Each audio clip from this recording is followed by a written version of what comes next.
Hi, we're once again on site at CrossFit Glasgow, and today we're going to deal with mobility of the back. We're going to mobilise using only a foam roller, the lumbar spine, the ribs and the upper back. Today Steph has very kindly agreed to be my model for this, and she will demonstrate the exercises with my instruction. The back's obviously a very important area that needs to be mobilised on a regular basis, as these days we tend to find ourselves sitting for longer and longer, whether that be work or in our own leisure time. So that tends to be a more flexed posture, and consequently we end up flexed, so we need to restore that extension. So if we pan over to Steph's going to demonstrate how you can mobilise the lower part of your lumbar spine. So using the foam roller into the small of the back, with the pelvis just past the end of the foam roller, Steph's going to bend her knees, keeping her shoulders flat on the floor, and she's going to rotate her pelvis so that the tailbone's going to the floor and back up. To the floor is going to cause the foam roller to press the lumbar spine into extension. She's going to do that approximately 10 times, but you can see how this feels. I wouldn't recommend that you force anything that's painful, and it's worth noting that if anyone has any active back injuries, they should maybe seek medical advice before doing these. So once she's done that 10 times, she's going to maintain the tailbone towards the floor, so the lumbar spine in a little bit of extension, shoulders stay down, and she's going to rock the knees gently side to side. Again, not forcing anything. As you do this, you can loosen up. No hard and fast rules with this. You may find even that one side's tighter than the other, but do this until you feel that your spine is loosened up. At which point Steph's going to move along the roller, so walking back towards us and bringing the roller in underneath the top of the lumbar spine, so that would be just below the bottom ribs. This is a really important area to mobilise, guys, because when we sit, and more importantly slump sit, this area tends to remain flexed for that entire time, and clinically it's where I find a lot of problems when I'm assessing backs.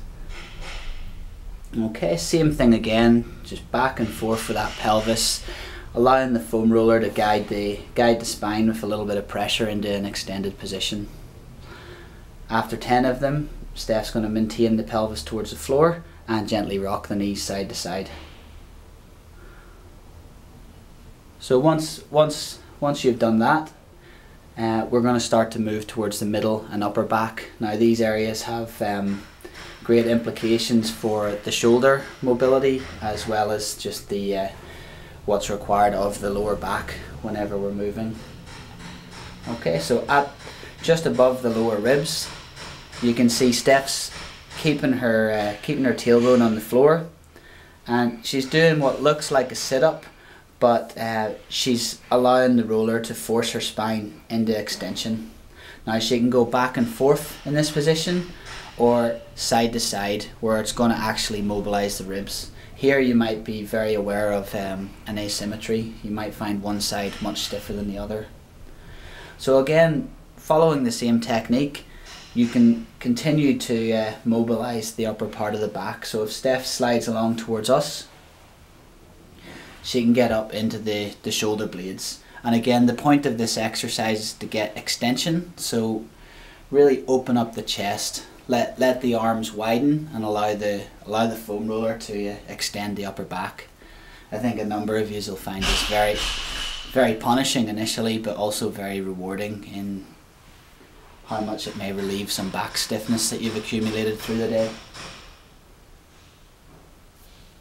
From this position, although technically not mobilising the back, but also very useful to do so, Steph can roll onto her side with the roller just below the armpit, and this allows her to mobilise her latissimus dorsi, or more commonly known as your lats, those muscles that you tighten up while doing pull-ups. Again, this will free up quite a lot of shoulder range of movement, and actually can release out the lower back if the lats are excessively tight. You can see that Steph's lifting her hips up off the floor. Some of you might not be able to do that initially. Just play this by ear and release at your own level.